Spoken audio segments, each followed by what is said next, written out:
안녕하세요.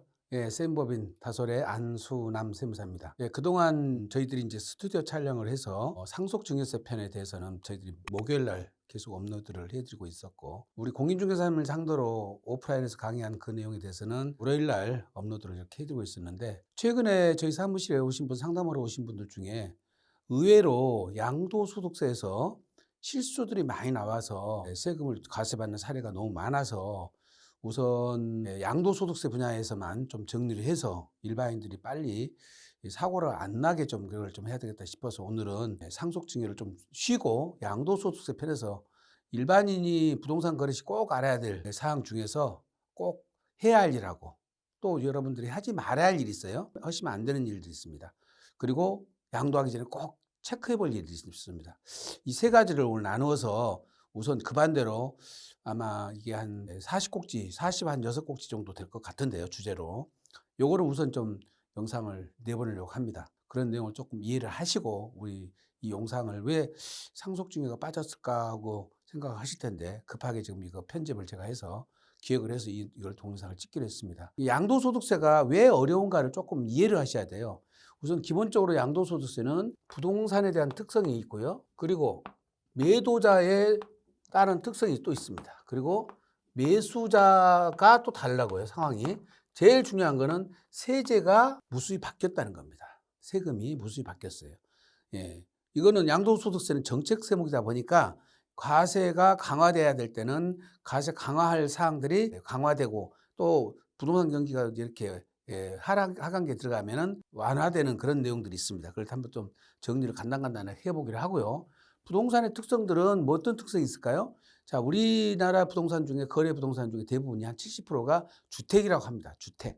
주택에서 제일 많은 물량은 물론 당연히 아파트겠죠. 아파트 같은 경우는 요게 특별하게 특성들이 별로 없습니다. 없는데 미분양이 난다든지, 또 너무 또 부동산 경기가 강화된다든지 그러면 이 아파트에 대해서는 감면 대상들이 들어가 있는 것들이 많고요. 대부분이 다 아파트들이에요. 미분양 적재가 되면은 아파트에 대한 세제 혜택이 주어지고, 내년도 말까지 미분양된 곳, 지방의 수도권 밖에 미분양된 주택에 대해서는 국민주택 규모 이하로서 6억 이하짜리 지금 감면제도가 또 도입됐죠. 2024년 1월 10일 이후에 분양받은 지방의 미분양 아파트들이 또 이번에 감면 대상 정책으로 들어와 있습니다. 다주택자 중과세 규정도 대부분이 아파트 대상이 되는 것들입니다. 따라서 아파트는 감면하고 비과세하고, 그다음에 중과세 쪽에서 집중적으로 보셔야 되는데, 양도차익 계산에서는 별로 차이가 없어요. 미스날 것이 없습니다. 왜냐하면 보통 요거는 토지 건물 거래를 하는 것이고, 그다음에 건설업자들이 신축을 해서 분양한 사례들이 별로 없습니다. 개인들이 다 중소기업 벗어난 대기업들이 분양을 하기 때문에 그렇겠죠. 그다음에 이제 또 제일 많이 문제가 되는 것이 다가구 주택입니다. 다가구 주택. 다가구 주택하고 다중주택이 잘 문제가 되는데, 조금 이따가 요 다가구 주택과 다중주택에 대한 부분은 다시 설명하기로 하고, 요거 말고 이제 준주택이라는 게 또 있어요. 준주택. 준주택이 뭐가 있습니까? 지금은 오피스텔이 준주택으로 등재가 되어 있는데, 이 오피스텔이 또 말썽이라고요. 이게 주택인지 아닌지 헷갈리고, 양도소득세에서 또 규정이 다르고, 취득세 규정 다르고, 부가세법 규정 다르고, 종합부동산세 다르고, 재산세 다르고, 이렇게 세제가 다 다르게 이거를 주거용인지 업무용인지 구분을 다 달리 해놨기 때문에 계속 헷갈리게 돼 있습니다. 근데 부동산 종류도 이렇지만은, 자, 어떤 경우는 보실까요? 우리가 부동산 같은 경우는 땅을 사서 건물을 지은 분도 있을 것이고, 토지와 건물을 동시에 사서 갖고 계신 분도 있을 것이고, 구주택과 구주택을 멸실하고 다시 새로운 주택을 지을 수도 있고요. 상가를 용도 변경해서 주택으로 바뀌는 경우도 있고, 그러니까 취득과 보유와 양도의 변화가 일어나는 경우가 많다는 거죠. 특히 재개발 재건축 같은 경우는 또 어떻습니까? 종전부동산을 조합원 입주권으로 바뀌었다가 완성되면 아파트로 바뀌잖아요. 그러면 이게 언제 취득했느냐, 언제 양도했냐에 따라서 세금 체제가 다 달라져 버립니다. 따라서 이런 것들, 부동산은 특성에서 오는 것들이 세제에서 여러 가지 변화가 오기 때문에 어렵다는 거죠. 그 다음에 이제 두 번째, 매도자 입장은 어떻습니까? 매도자가 파는 분들이 부동산을 팔아서 본인이 자금을 쓰신 경우도 있고, 또 이 돈을 투자하는 경우도 있을 것이고, 또 빚을 갚는 경우도 있을 것이고, 또는 노후 자금으로 바꾸는 경우도 있을 것이고, 다시 부동산을 처분해서 대출 취득하는 경우도 있을 것이고, 자녀들한테 증여를 하는 경우도 있을 것이고, 또 본인이 양도한 다음에 상속으로 연결되는 분들도 있을 겁니다. 따라서 이 양도 관련된 것은 양도자의 사정에 따라서 양도소득세만의 문제가 아니라 향후에 또 발생되는 증여 문제, 상속 문제가 같이 연결되어 있다는 겁니다. 그래서 이 양도자에 따라서 세금 플랜이 또 달라져야 되고요. 또 한편으로 매수자도 어떻습니까? 매수자가 현황대로 지금 거래된 부동산을 그대로 이용할 목적으로 이용할 수도 있지만은 멸실하고 다른 부동산으로 신축을 해서 분양할 수도 있고 본인이 수익형 부동산으로 그대로 활용할 수도 있고 또 이런 형편에 따라서 부동산 매수자에 따라서 여러 가지 또 세금 문제가 달라집니다. 가장 많이 차이나는 것이 이제 세제가 달라지는 건데 세제에 대해서 한번 잠깐 설명을 드리겠습니다. 자, 우리가 세제라는 거는 이제 부동산 경기를 강화시키고 완화시키고 그러니까 너무 부동산 경기가 과열되면은 부동산 경기를 시켜야 되고요. 너무 또 침체돼 있으면 부동산 경기를 일으켜야 되는데 부동산 경기에서 쓰는 정책이라는 것이 통상적으로 세 가지를 쓰게 됩니다. 즉 그래서 공급 물량을 확대시키는 정책. 그런데 수요라는 것은 물론 억제를 시킬 수는 있겠습니다만 공급이라는 것은 물량은 하루아침에 공급 물량이 막 늘어나는 건 아니죠. 토지 자체는 우리가 원본이라서 막 공급량을 늘리려면 어떻습니까?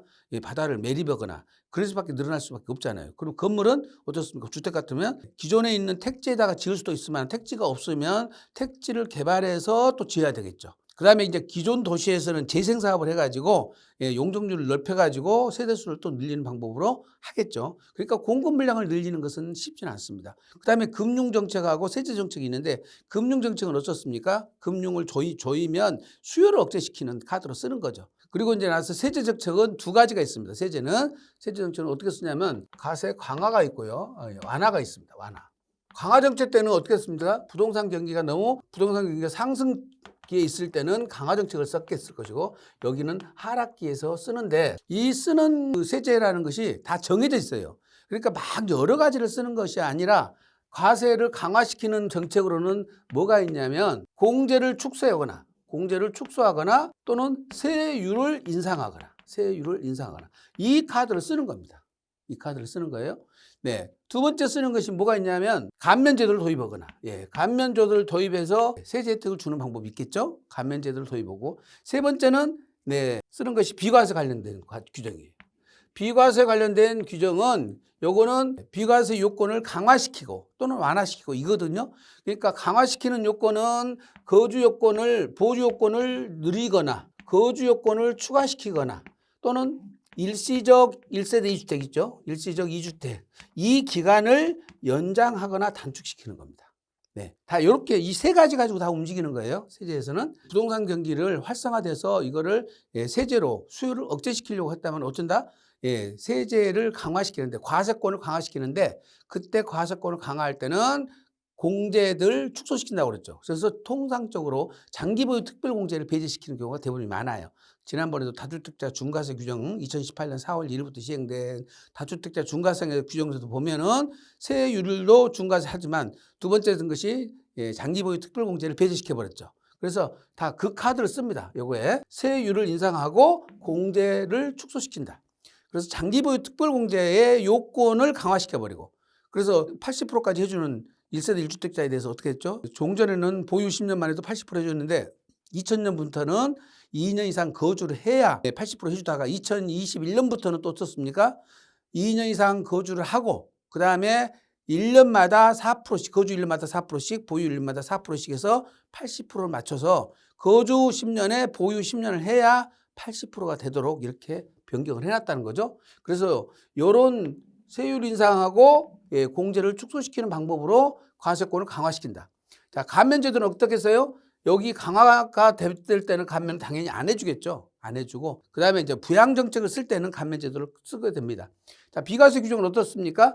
보유 2년인데 보유 통상적으로 2년을 3년으로 연장하거나 또는 5년까지 연장한 사례도 있었습니다. 최근에는 보유기간은 손을 잘 안 대고 있습니다. 이거는 안 되고 거주기간을 놓다 뺐다 하는 거죠. 조정 대상 지역에서 주택을 취득할 때 2년 거주 요건을 지금 놓았죠. 2017년 8월 3일 이후 취득하는 주택에 대해서는 조정 대상 지역에서 취득하는 주택은 거주를 하라고 되어 있습니다. 그래서 이 거주 요건을 집어넣었다 뺐다 하는 방식으로 그거를 이 비과세 요건을 강화하고 약화하고 그렇습니다. 일시적 이주택 이 부분도 원래는 1년 지나서 취득을 하고 신규 주택 취득일로부터 종전주택은 3년 이내에 양도하는 것을 원칙으로 비과세를 해줬는데 3년에서 2년으로 단축시켰다가 또 1년으로 단축시켰죠. 그러다 윤석열 정부 들어서면서 2022년 5월 10일부터 다시 1년을 2년으로 연장을 시켰다가 2023년인가요? 23년 1월 12일 날 다시 3년으로 원상회복되어 있습니다. 그래서 요거를 가지고 비과세 요건을 완화 강화를 해오고 있었다. 자, 그러니까 완화 정책에서는 어떻게 했어요? 여기는 공제를 확대시키고 특히 장특공제를 늘려서 잡을 것이고 확대를 하고 세율은 어떻습니까? 세율은 대신 인하시키겠죠. 감면 제도가 이제 통상적으로 미분양 주택에 대해서 감면 제도를 도입하게 되고 그다음에 이제 비과세 아까 분양점처럼 거주 요건을 삭제를 시키거나 일시적 이주택을 연장시켜 줍니다. 연장. 그래서 통상적으로 여기서 다 일어나는 거예요. 복잡하게 어려울 것처럼 보이지만 하나 빠진 것이 뭐가 있냐면은 자, 공제 감면 중에서 지금 부동산 경기를 활성화시키려면은 장기 임대주택, 장기 임대주택을 도입을 해가지고 장기 임대주택자에 대한 세제 혜택을 주는 겁니다. 거기는 통상적으로 다주택자 중과세 규정이라든지 종합부동산세 합산 배제라든지 그리고 양도소득세 중과 배제, 그다음에 비과세 규정에서 주택수를 빼준다든지 이런 혜택들을 주고 있고요. 이제 그다음에 이것이 너무 활성화되면은 그런 세제 혜택을 다 축소시켜 버리죠. 지금 이번에 엊그제 정부에서 발표한 게 뭐가 발표됐죠? 지금 현재 2020년 8월 18일부터 장기 임대주택은 아파트는 아예 못하게 돼 있고 아파트를 제외한 주택에 대해서 의무 임대 기간이 몇 년이에요? 10년으로 돼 있습니다. 10년. 10년에 대해서 해주고 있는데 그러다 보니까 어떻게 보면 세제 혜택 요인이 너무 없어요. 10년씩이나 하고 있는데 너무 그 10년 동안 이거를 팔지도 못하고 의무 임대 기간을 지켜야 하고 5%를 지켜야 되는데 그러다 보니까 임대사업자들이 활성화가 안 되다 보니까 정부에서 이번에 이걸 단축시키겠다는 거죠. 6년으로. 물론 지금 아파트는 당연히 제외가 됐겠지만은 6년으로 단축시켜서 이걸 제도를 지금 도입하겠다는 겁니다. 지금 그런 부동산 경기가 활성화되어 있다는 겁니까? 지금 침체기라는 겁니까? 당연히 침체기라서 이 제도가 도입되고 있는 거예요. 자, 그런데 지금 문제가 뭐가 있냐면은 1세대 1주택자에 대해서 장기 보유 특별공제가 80% 해주는 것은 너무 과하다는 게 전문가들의 의견입니다. 무슨 문제가 있냐면 자, 미국이나 일본 같은 데에서는 소득공개 방식을 택하거든요. 근데 우리나라는 비율로 80%까지 해줘 버리니까 어떤 일이 벌어져요? 만약에 50억짜리 아파트를 팔았을 경우에 10년 이상 거주해버리면 장기 보유 특별공제가 80%가 되니까 기본적으로 양도 차익이 80% 되면 20%밖에 과세가 안 되잖아요. 세금 낼 것이 거의 없다는 거죠. 너무 과하게 장기 보유 특별공제 해준다는 것이 지금 문제가 되고 있습니다. 그런데 지금 그거를 이제 아마 개편을 할 생각 같은데 정부에서는 지금 8%까지 해주는 거를 6% 낮추는 방법 또는 지금 10년에 80%를 해주는 거를 15년이나 20년까지 기간을 늘리는 방법.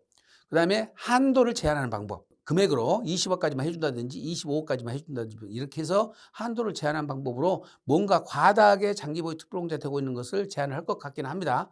그런데 지금 현재 주택경기가 안 좋다 보니까 지금 현재 이 주택경기 안 좋을 때에 공제를 축소시키는 것은 지금 언밸런스잖아요. 정책이 안 맞잖아요. 그래서 지금 그쪽 장기보유 특별공제는 손을 안 대고 있는 것 같은데 고가 주택을 갖고 계신 분들은 장기보유 특별공제가 어떻게 변화될 것인지 꼭 예측을 해보셔야 됩니다. 그래서 세제가 이렇게 바뀌고 있는 것들에 대해서도 한 번 정도 여러분들이 지금 침체가 오니까 어떤 세제가 도입될 것이다. 그다음에 지금 부동산 경기가 너무 활성화되니까 어떻게 과세를 강화할 것인지 비과세가 또 강화될 것인지 요건을 강화할 것인지를 한번 예측을 하면서 여러분들이 갖고 있는 보유하고 있는 부동산에 대해서 주택수를 줄인다든지 늘린다든지 임대사업자로 전환한다든지 이런 여러 가지 정책을 활용한 세제 절세 측면에서 대책을 세워야 될 것 같습니다. 요것까지가 간단하게나마 부동산의 특성, 그다음에 매도자 특성, 매수자 특성, 그리고 우리가 세제가 어떻게 변화되는가에 대한 특성들에 대해서 좀 설명을 드렸고요. 자, 일반인들이 꼭 기억하셔야 될 것 네 가지. 다른 것도 있겠지만 우선 네 가지를 전체적으로 어떤 네 가지를 말씀드리냐면 첫 번째, 비전문가들이 하는 말은 조언을만 듣고 그분들 말은 믿지 마셔야 돼요.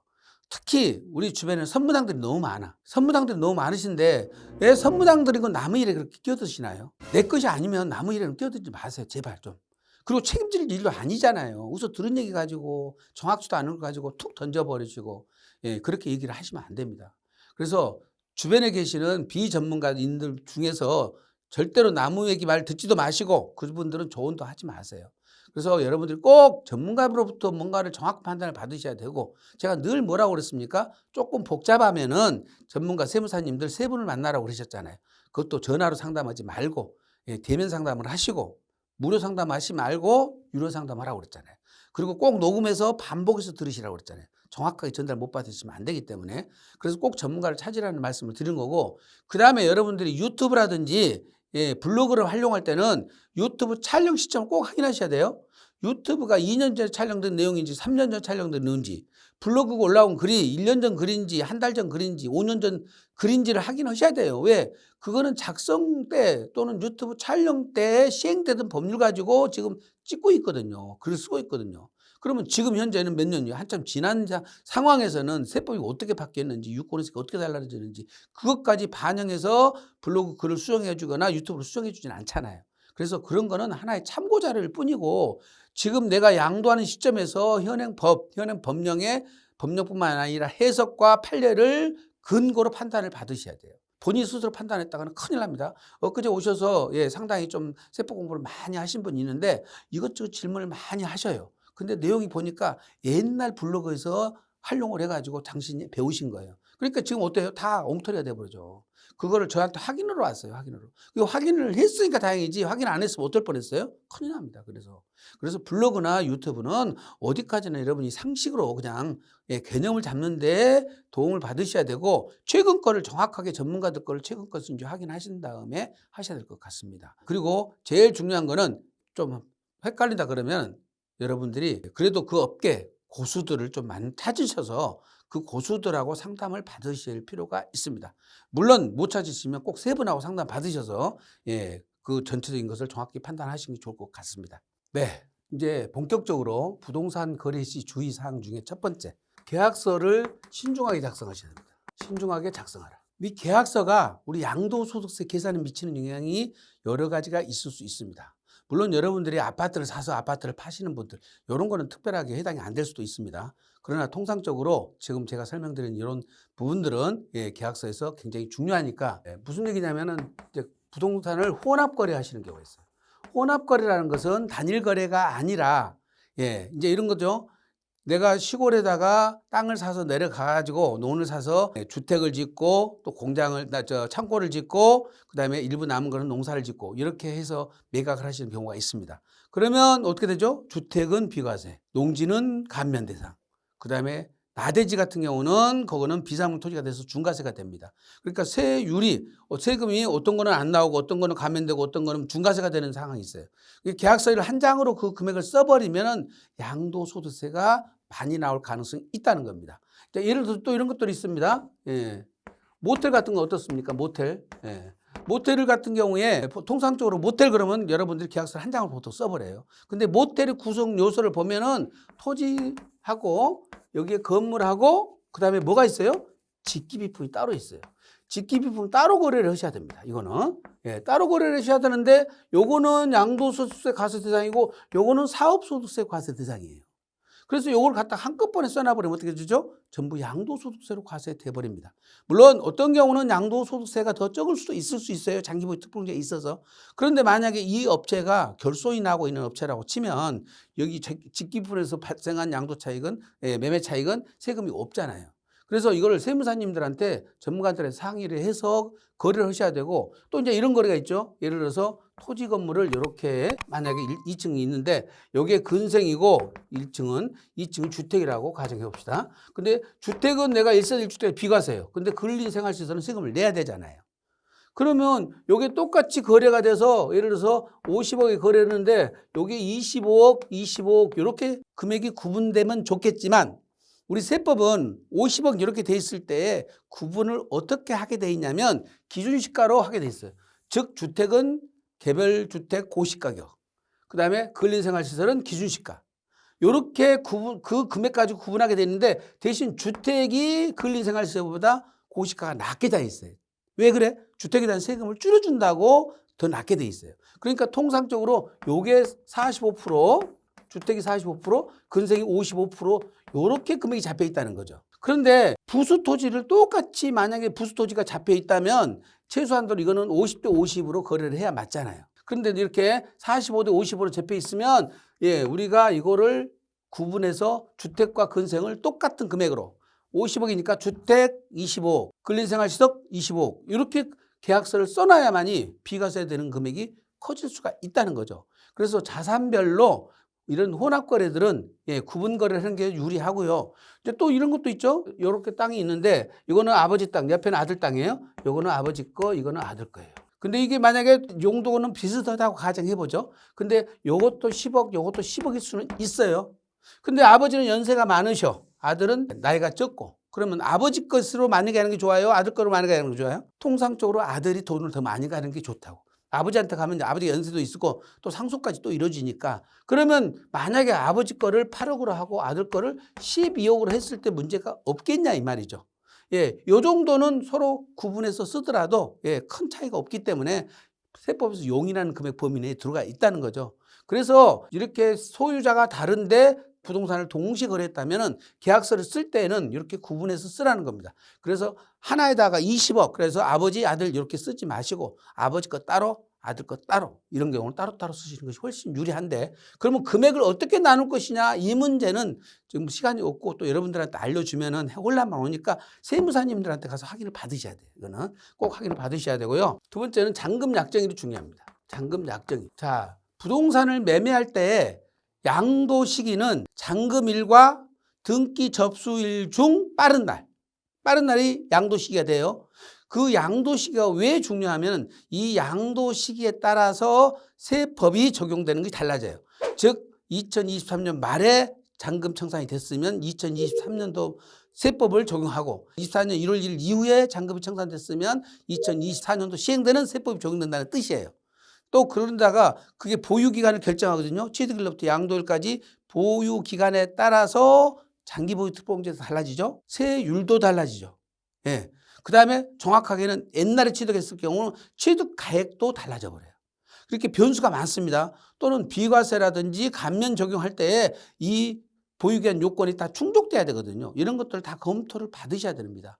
우리가 일반적으로 부동산을 거래하실 때 내가 집을 사고 팔면 어때요? 이사갈 날짜만 보통 세잖아요. 이사갈 날짜가 맞냐 안 맞냐 이것만 따지시고 그다음에 돈이 제대로 맞냐 안 맞냐 이것만 따지시는데 여기에 하나 더해서 세법도 굉장히 중요하다는 거죠. 그래서 세무사님한테 내가 언제쯤 잔금 날짜를 받으려는데 이게 변수가 없는지 한번 검토를 받은 다음에 잔금 약정일을 정하는 게 좋겠다. 꼭 기억을 하시고요. 세 번째가 뭐가 있냐면은 매수자가 양도소득세를 부담하는 경우가 있어요.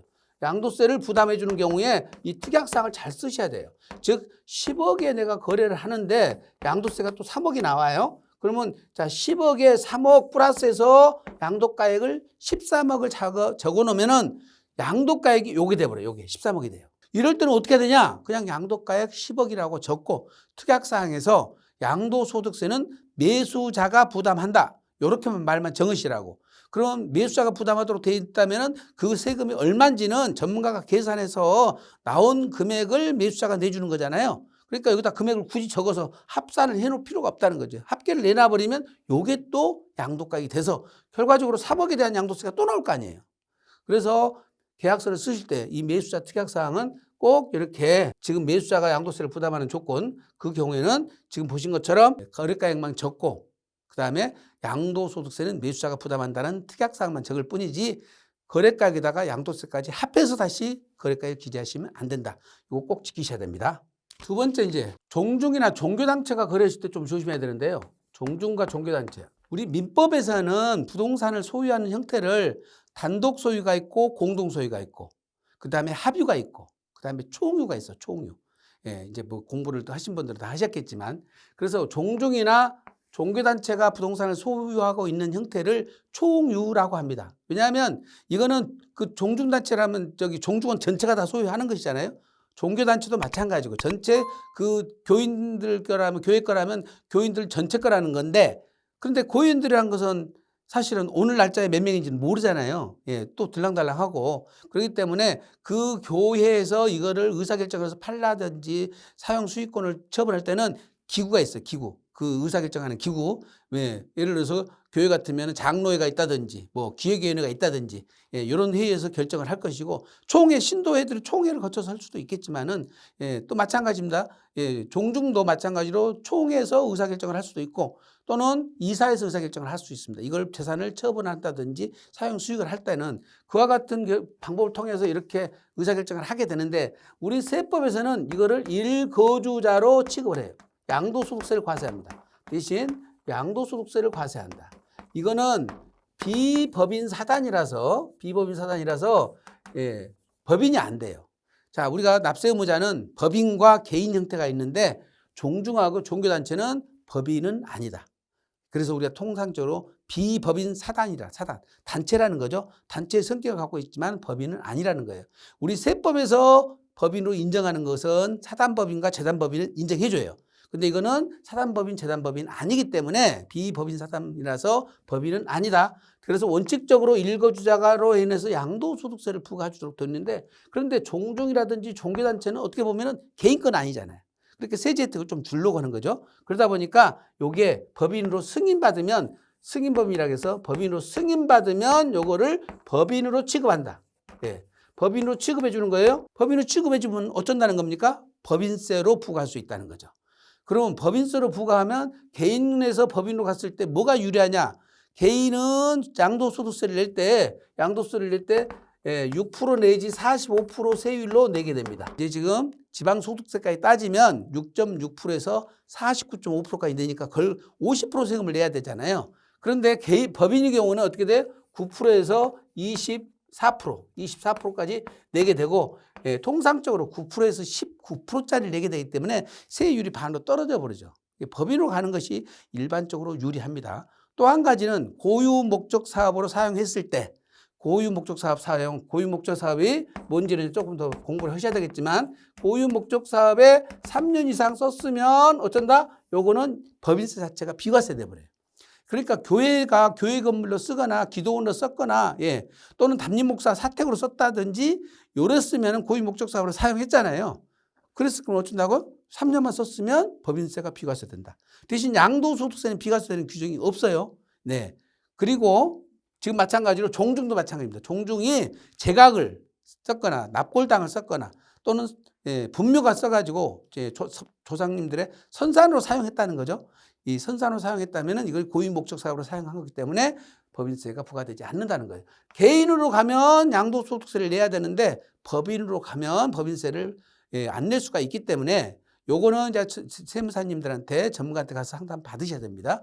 팔기 전에 법인으로 승인받는 것이 좋지만 예, 만약에 팔고 난 다음에라도 팔기 전에는 못 받았다면 팔고 난 다음에 동일 연도에 법인으로 승인받아도 가능해집니다. 따라서 요 경우는 반드시 세무사님들하고 상의해서 거래를 하시는 것이 좋겠다. 다음 세 번째는요. 우리가 상가나 공장들, 상가나 공장 같은 이런 건물들을 매각했을 때는 주택은 상관없어요. 주택을 매각했을 때는 상관이 없는데 상가나 공장 같은 건물을 매각했을 때는 반드시 이게 부가가치세가 별도 거래돼야 됩니다. 뭐라고요? 부가가치세가 별도로 거래돼야 된다. 무슨 얘기 부가가치세가 있냐? 사업 목적으로 사용되는 부동산에 대해서는 예, 부가가치세가 과세가 되는데 요거를 지어서 분양하는 사람도 또 당연히 과세되지만 그냥 임대 목적으로 아니면 내가 직접 사용했다 하더라도 부가가치세 과세 대상이 됩니다. 자, 부동산에 대한 부가가치세는 토지하고 건물이 있는데요.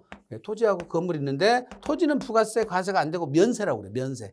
그래서 건물에 대해서만 부가세가 과세되고 있습니다. 따라서 상가나 공장의 경우에는 이 건물에 대해서 부가세가 과세되고 있는데 자, 주의할 거는 일반적으로 이거를 부동산 중개를 하시는 분들이 이제 공부를 하시기를 포괄양도 양수 되는 경우 포괄양도 양수가 되면 예, 부가세는 주고받지 않아도 된다 이렇게 알고 계세요.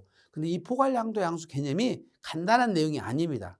이게 첫 번째 두 가지 중요합니다. 과세 유형이 동일해야 되고요.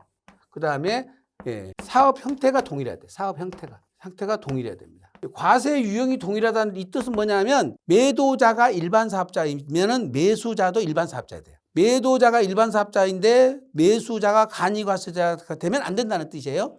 이 유형이 동일하다는 것은 일반이면 일반이라고 취급한다. 만약에 일반 사업자인데 포괄 양도양수로 했는데 매수자가 일반 사업자인지를 모르고 간이과세자로 등록을 했다. 그러면 어떻게 돼? 간이과세가 취소가 되고 일반 사업자로 등록이 바뀌어져 버립니다. 직권으로 바뀌어져. 그러니까 요거는 문제가 안 돼요. 근데 사업 형태가 동일해야 돼. 부동산 임대업에서 사업 형태가 동일하다는 뜻은 뭐냐면, 자, 임대를 줬을 때는 매수자도 똑같이 임대를 주라는 거예요. 자, 내가 직영을 했을 때는 뭐 든다? 매수자도 직영을 해야 된다는 뜻입니다.